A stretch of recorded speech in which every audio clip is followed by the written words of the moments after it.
नमस्कार दोस्तों, आपका स्वागत है अपने YouTube चैनल PFP में। आज हम दो न्यूली लिस्टेड कंपनीज के बारे में बात करेंगे। हैप्पीएस्ट माइंड्स और केमकॉन स्पेशलिटी केमिकल्स, दोनों ही IPO शानदार रहे थे, पैसे दुगने से भी ज्यादा हो चुके थे। लेकिन अगर बात करें लिस्टिंग के बाद के समय की, तो यहाँ पर भारी गिरावट देखने को मिली है और स्टॉक कंसोलिडेट करते हुए फिलहाल नजर आ रहे हैं। तो क्या ये एक अच्छा मौका है इन्वेस्ट करने के लिए? क्या इन्वेस्टिंग के बारे में सोचना चाहिए या टोटली अवॉइड करना चाहिए? ये एक धोखा है या मौका है, इसके बारे में पूरी चर्चा करने वाले हैं। लेकिन उससे पहले अगर आपने चैनल को सब्सक्राइब नहीं किया है तो प्लीज सब्सक्राइब कीजिए और रेगुलर अपडेट्स पाने के लिए नोटिफिकेशन बेल को प्रेस कीजिए। साथ ही साथ टेलीग्राम चैनल को भी ज्वाइन कीजिए, जिसकी लिंक डिस्क्रिप्शन बॉक्स में दी गई है।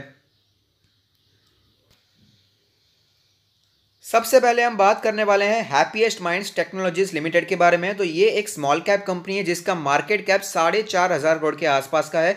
लास्ट ट्रेडेड प्राइस है 313 रुपीज, जो कि हमें 0.67% ऊपर दिखाई दिया है। अगर बात करें इसके रिटर्न्स के प्रोफाइल के बारे में, तो 1 वीक में 2% के करेक्शन पे अवेलेबल है। 1 मंथ के बारे में बात करें तो ऑलमोस्ट फ्लैट दिखाई दे रहा है। अगर बात करें 1 ईयर के रिटर्न्स के बारे में, तो हालांकि इतनी ज्यादा पुरानी लिस्टिंग नहीं है, लेकिन 15% के करेक्शन पे स्टॉक अवेलेबल दिखाई देता है। कंपनी के की मैट्रिक्स के बारे में बात करें तो पीई रेशियो 16.14 है, जबकि सेक्टर का पीई रेशियो 26.92 दिखाई देता है। तो सेक्टर के मुकाबले हमें यह फिलहाल सस्ता दिखाई दे रहा है। अगर बात करें इसके प्राइस टू बुक रेशियो के बारे में, तो वो 5.19 है, जबकि सेक्टर का प्राइस टू बुक 6.71 है। तो यहां पर भी हमें वैल्यूएशन सेक्टर के मुकाबले सस्ता दिखाई देता है। डिविडेंड यील्ड के बारे में बात करें तो कंपनी ने फिलहाल बिल्कुल भी डिविडेंड नहीं दिया है। सेक्टर का डिविडेंड हमें 1.21% दिखाई देता है। कंपनी के प्रोफाइल के बारे में बात करें तो बेसिकली हैप्पीएस्ट माइंड से एक आईटी कंपनी है, लेकिन इसमें थोड़ा सा चेंज है। अगर आपको याद होगा तो जब इसका आईपीओ आया था तब हमने डिस्कस किया था कि दूसरी कंपनी जैसे कि इन्फोसिस हो गया, टीसीएस हो गया, विप्रो हो गया,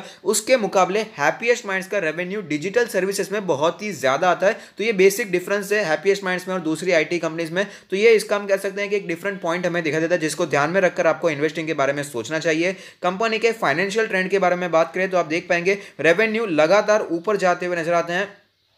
2017 में 450 करोड़ का रेवेन्यू दिखाई दिया था, जो कि फिलहाल हमें 700 करोड़ से भी ऊपर जाता हुआ नजर आता है। और अगर बात करें प्रॉफिटेबिलिटी के बारे में, तो यहां पर भी लगातार बढ़ोतरी देखने को मिल रही है, काफी अच्छी ग्रोथ देखने को मिली है। 2017 में 4 करोड़ का प्रॉफिट था फिलहाल, जो कि 70 करोड़ से भी ज्यादा हमें होता हुआ नजर आता है 2018 में, लेकिन लॉस भी देखने को मिला था। तो यहां पर थोड़ी सी हमें वॉलेटिलिटी प्रॉफिटेबिलिटी में देखने को मिले, लेकिन ओवरऑल यहां पर कंपनी ग्रो करती हुई नजर आती है।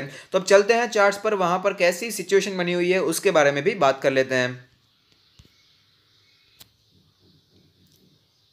तो आप देख सकते हैं 390 के आसपास, 380 के आसपास अपना ऑल टाइम हाई बनाने के बाद क्लियरली यहां पर हमें गिरावट ही देखने को मिल रही है। लेकिन अगर बात करें इसके इश्यू प्राइस के बारे में, तो वो 160 170 के आसपास था। तो अभी भी जिन्होंने आईपीओ प्राइस पे इन्वेस्ट किया है, जो अभी भी होल्ड करें, उन्हें अभी भी अच्छा प्रॉफिट हो रहा है, तो उसमें कोई भी डाउट नहीं है। कंपनी यहां पर फिलहाल अच्छी दिखाई दे रही है। हमें यहां पर करेक्शन जरूर देखने को मिला है, क्योंकि इसका वैल्यूएशन काफी ऊपर हो चुका था, इसमें बंपर लिस्टिंग देखने को मिली थी। तो ये एक कह सकते हैं कि ठीक ठाक बात है, थोड़ा सा करेक्शन देखने को मिल गया है। 20 डेज के मूविंग एवरेज के नीचे फिलहाल स्टॉक हमें ट्रेड करता हुआ नजर आता है और अपने इंपॉर्टेंट सपोर्ट पर स्टॉक फिलहाल ट्रेड कर रहा है। 310 रुपीज का लेवल पहले 2 बार एज ए सपोर्ट हमें दिखाई दिया, उसके बाद हमें फिर से तेजी देखने को मिली थी। यहां पर भी हमें थोड़ा सा बाउंस बैक देखने को मिला और फिलहाल उसी लेवल पर स्टॉक वापस खड़ा हो चुका है। तो ये बहुत ही इंपॉर्टेंट लेवल है। अगर 300 से करके 310 का जोन टूट जाता है तो हमें और भी गिरावट देखने को मिल सकती है और स्टॉक हमें गिरकर 280 के आसपास भी जाता हुआ नजर आ सकता है। तो 310 का लेवल काफी इंपॉर्टेंट लेवल है। अब बात करें यहां पर इन्वेस्टिंग करना चाहिए या नहीं करना चाहिए, उससे पहले एक बार चर्चा कर रहे थे कि कंपनी फिर भी कामकाज क्या करती है। तो जैसे कि मैंने आपको पहले भी बताया, आईटी कंपनी है, लेकिन इसका जो मेन रेवेन्यू प्रॉफिटेबिलिटी आता है, ज्यादातर इसका फोकस हमें दिखाई देता है डिजिटल सर्विसेज पे, और आगे जाकर डिजिटल सर्विसेज हमें बहुत ही ग्रो करते हुए नजर आएंगे। तो यहां पर आप निवेश के बारे में सोच सकते हैं। कंपनी अच्छी है, इनके जो प्रमोटर है अशोक सूटा जी, वो भी आईटी इंडस्ट्री के काफी दिग्गज नाम है। तो यहां पर प्रमोटर्स में कोई भी डाउट हमें दिखाई नहीं देता है। अब बात करें इन्वेस्टर्स के बारे में, जिन्होंने ऑलरेडी यहां पर इन्वेस्ट करके रखा है। अगर आपने आईपीओ प्राइस पे लिया है तो यहां पर मेरा मानना है लॉन्ग टर्म के लिए लिया है तो आपको कंटिन्यू होल्डिंग करना चाहिए, और अगर आपने शॉर्ट टर्म के लिए लिया होता तो ऑफकोर्स आपने आईपीओ प्राइस पे यहां पर प्रॉफिट बुकिंग भी की होती। अगर आपने ऊपर यहां पर बाइंग करके रखी है, फिलहाल आप लॉस में चल रहे हैं, तो मेरा मानना है ओवरऑल कंपनी अच्छी है। अगर आप लॉन्ग टर्म का पिक्चर रखेंगे तो आपको यहां पर अच्छे रिटर्न देखने को मिल सकते हैं। अब बात करें फ्रेश बाइंग के बारे में, तो जैसे कि मैंने आपको बताया 300 से करके 310 का लेवल बहुत ही इंपॉर्टेंट है। अगर ये लेवल टूट जाता आता है तो और भी गिरावट हमें देखने को मिल सकती है। लेकिन अगर आप जेन्युइनली यहां पर इन्वेस्ट करना चाहते हैं, इसे अपने पोर्टफोलियो में ऐड करना चाहते हैं और साथ ही साथ अगर आप अपना पोर्टफोलियो हमसे रिव्यू करवाना चाहते हैं तो उसका लिंक भी हमने डिस्क्रिप्शन बॉक्स में दे दिया है। अगर आप इसे खरीदना चाहते हैं, इन्वेस्ट करना चाहते हैं, तो मेरा मानना है 300 के आसपास, 310 के आसपास ये सपोर्ट लेवल हमें फिलहाल दिखाई दे रहा है, ये इंपॉर्टेंट सपोर्ट लेवल है। तो यहां पर आप बाइंग करने के बारे में सोच सकते हैं अगर आप इन्वेस्ट करना चाहते हैं। अगर आप अवॉइड करना चाहते हैं तो कोई भी प्रॉब्लम मुझे दिखाई नहीं दे रही है, क्योंकि आईटी सेक्टर में हमें और भी कई कंपनीज दिखाई देती हैं जो कि अच्छा कामकाज कर रही है, जो कि हम कंपैरेटिवली सेफ समझेंगे, क्योंकि पुरानी लिस्टेड कंपनी है जैसे कि विप्रो हो गया, इन्फोसिस हो गया, एचसीएल टेक है, टीसीएस है, ये सारी दिग्गज कंपनी है जहां पर आप निवेश करने के बारे में सोच सकते हैं। अगर आप एक स्मॉल कैप कंपनी में निवेश करने से डरते हैं तो यहां पर निवेश करने की कोई भी जरूरत, फोर्सफुली आपको निवेश करने की जरूरत नहीं है, क्योंकि एट लास्ट एक स्मॉल कैप कंपनी है तो वॉलेटिलिटी तो ऑफकोर्स यहां पर रहने ही वाली है, लेकिन ग्रोथ की अपॉर्चुनिटीज यहां पर काफी ज्यादा दिखाई दे सकती है।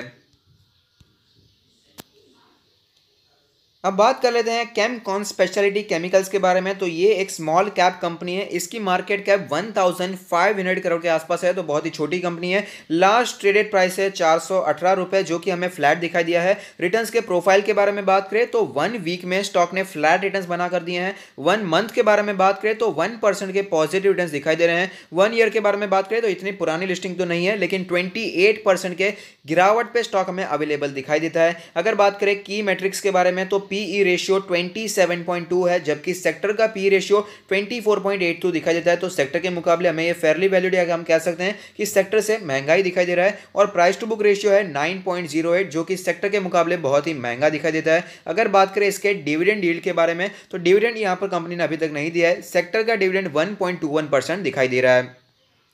कंपनी के प्रोफाइल के बारे में बात करें तो जैसे कि नाम से ही पता चलता है, स्पेशलिटी केमिकल्स में कामकाज करने वाली कंपनी है, मैन्युफैक्चरिंग करती है, डोमेस्टिक कस्टमर्स और बाहर भी हमें एक्सपोर्ट करती नजर आती है। तो ऐसा नहीं है कि सिर्फ इंडिया में कामकाज है, वर्ल्ड वाइड प्रेजेंस कंपनी की दिखाई देती है।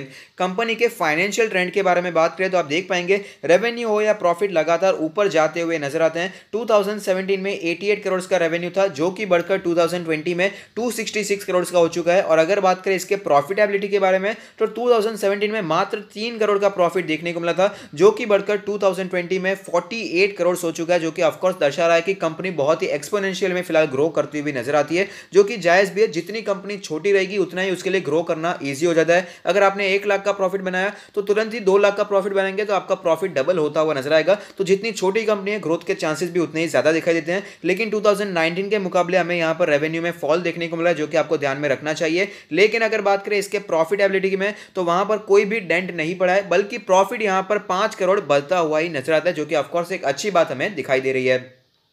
इसका जब आईपीओ आया था तब भी हमने डिस्कस किया था कि केमकॉन स्पेशलिटी केमिकल्स मेजरली यहां पर फार्मास्यूटिकल के बिजनेस में कामकाज करती है। फार्मा में जो हमें केमिकल्स नीडेड होते हैं वहां पर काफी अच्छा कामकाज करती है। और कंपनी का मानना है कि वो one of the largest manufacturer है इन इंडिया ही नहीं, इन वर्ल्ड, ओवरऑल वर्ल्ड में हमें काफी लार्जेस्ट मैन्युफैक्चरिंग दिखाई देता है। फार्मास्यूटिकल्स में इसके जो क्लाइंट्स है, ऑरोबिंदो फार्मा हो गया, लॉरस लैब्स भी इसका क्लाइंट हमें दिखाई देता है। तो काफी अच्छा क्लाइंट बेस भी इंडिया में भी दिखाई देता है और बाहर भी दिखाई देता है। तो ये इसका एक प्लस पॉइंट दिखाई दे रहा है कि फार्मास्यूटिकल बिजनेस में इसका वर्ल्ड वाइड प्रेजेंट काफी अच्छा दिखाई देता है। तो अब चलते हैं चार्ट्स पर, वहां पर कैसी सिचुएशन बनी हुई है उसके बारे में भी बात कर लेते हैं।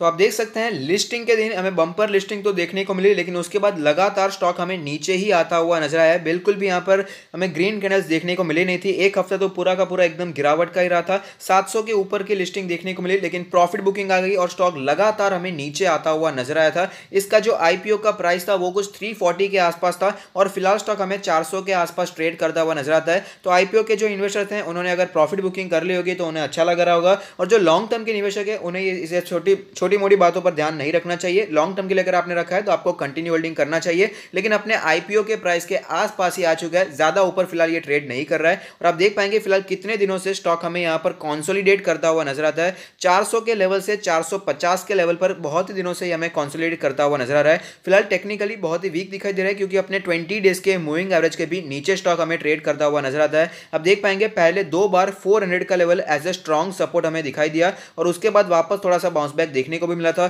440 450 तक स्टॉक गया भी था, लेकिन फिर से स्टॉक हमें नीचे आ गया है और 418 420 के आसपास बहुत ही दिनों से हमें पिछले 1-2 हफ्तों से इसी रेंज में ट्रेड कर रहा है। मूवमेंट बहुत ही कम हो चुकी है, वॉल्यूम यहाँ पर हमें कम होते हुए नजर आए हैं, ज़्यादा मूवमेंट यहाँ पर हमें देखने को नहीं मिली है। आप देख पाएंगे 415 के लेवल से 425 के आसपास जाता है, 430 के आसपास गया था लेकिन वापस प्रॉफिट बुकिंग पे आ गई। तो इसी लेवल पर पिछले काफी दिनों से स्टॉक ट्रेड कर रहा है, तो कंसोलिडेशन हमें यहाँ पर चलता हुआ नजर आता है। तो क्या इन्वेस्ट करना चाहिए या नहीं करना चाहिए, उससे पहले जिन्होंने पहले से इन्वेस्ट करके रखा है उसके बारे में एक बार बात कर लेते हैं। अगर आपने आईपीओ प्राइस पे इन्वेस्ट किया है, अगर आपने शॉर्ट टर्म के लिए किया होता तो ऑफकोर्स आपने प्रॉफिट बुकिंग कर ली होगी। अब बात करें उन लोगों के बारे में जिन्होंने लॉन्ग टर्म के लिए निवेश किया है, तो लॉन्ग टर्म के लिए निवेश किया है तो आपको कंटिन्यू होल्डिंग करना चाहिए। कंपनी में कोई मेजर प्रॉब्लम फिलहाल तो दिखाई नहीं दे रही है, कंपनी पिछले कुछ सालों से अच्छा परफॉर्म करते हुए नजर आ रही है। मैन्युफैक्चरिंग काफी अच्छा है इसका, फार्मास्यूटिकल केमिकल्स में वर्ल्ड वाइड प्रेजेंस काफी अच्छा है, तो आप यहां पर कंटिन्यू होल्डिंग कर सकते हैं। लेकिन इसका जो वैल्यूएशन था वो बड़ा कंसर्न दिखाई दे रहा था, 700 के ऊपर की लिस्टिंग देखने को मिली थी, तो इसलिए ऑफकोर्स प्रॉफिट बुकिंग तो होना ही था, क्योंकि इसी बिजनेस में और भी कई कंपनीज है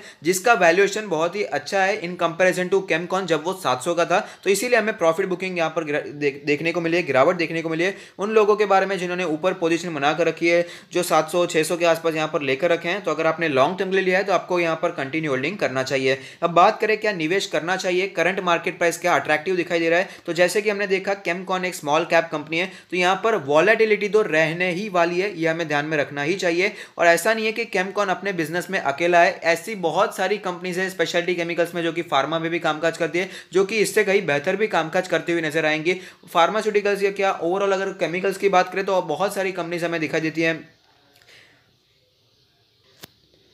तो कोई मोनोपोली वाला बिजनेस नहीं है, ये हमें समझना चाहिए, और इसी के कारण वैल्यूएशन ज़्यादा होने के कारण गिरावट देखने को मिली है। और फिलहाल का भी अगर हम वैल्यूएशन देखते हैं तो 27 के आसपास का इसका पीई रेशियो था, जो कि इतना ज़्यादा अट्रैक्टिव मुझे दिखाई नहीं दे रहा है, या आपको भी दिखाई नहीं दे रहा होगा, क्योंकि सेक्टर का पी रेशियो से थोड़ा सा हमें महंगा ही दिखाई दे रहा है। तो हम फेयरली वैल्यूड या फिर ऐसे प्रीमियम वैल्यूएशन ही कहेंगे, जबकि कंपनी का कोई बड़ा मार्केट कैप नहीं है, जो कि कंपनी कोई बड़ा यहाँ पर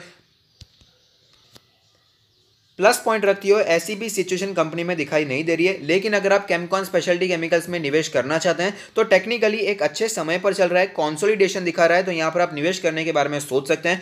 400 का लेवल ऐसे स्ट्रॉन्ग सपोर्ट पहले दिखाई दिया है और 350 का इसका इशू प्राइस था, तो यहां पर हम सोच सकते हैं कि 340 के आसपास से जा सकता है अगर सिचुएशन यहां पर हमें खराब होती हुई नजर आती है। तो यहां पर अगर आप इन्वेस्ट करना ही चाहते हैं तो 400 पर निवेश करने के बारे में सोच सकते हैं। लेकिन मेरा मानना है चाहे वो हैप्पीएस्ट माइंड्स हो या केमकॉन, दोनों के इंडस्ट्री में हमें इससे बेहतर कंपनीज अवेलेबल दिखाई देती है। तो जिनका कैपिटल छोटा है, जो रिटेल निवेशक है, स्मॉल कैप कंपनीज को अवॉइड करेंगे, और अगर आप ट्रस्टेड लार्ज कैप कंपनीज में निवेश करना चाहते हैं तो उसमें कोई भी प्रॉब्लम मुझे दिखाई नहीं दे रही है। लेकिन अगर आप ग्रोथ को अपने दिमाग में रखना चाहते हैं, क्योंकि एट लास्ट जितनी कंपनी छोटी रहेंगी ग्रोथ का पोटेंशियल भी उतना ही ज्यादा दिखाई देता है, तो उसको अगर आप ध्यान में रखते हैं तो आप केमकॉन स्पेशलिटी हो या फिर हैप्पीएस्ट माइंड्स हो, दोनों ही कंपनी ओवरऑल अच्छा कामकाज कर रही है, ग्रोथ काफी अच्छा रहा है। और आगे आने वाले दिनों में यहाँ पर डिजिटल हो यानी कि आईटी कंपनी हो या फिर केमिकल कंपनी हो, वहां पर भी अच्छा ग्रोथ हमें दिखाई दे रहा है। तो यहां पर आप निवेश कर सकते हैं अगर आप एक रिस्की इन्वेस्टर्स हैं, लेकिन फिर भी ज्यादा पैसा ना लगाए, ऐसी मेरी राय रहेगी। बाकी लास्ट डिसीजन तो हमेशा आपका ही रहने वाला है। तो अगर आपको ये वीडियो पसंद आता है तो लाइक कीजिए, शेयर कीजिए, कमेंट कीजिए, सब्सक्राइब कीजिए और मुझे मोटिवेट कीजिए। Thank you, stay happy, happy investing.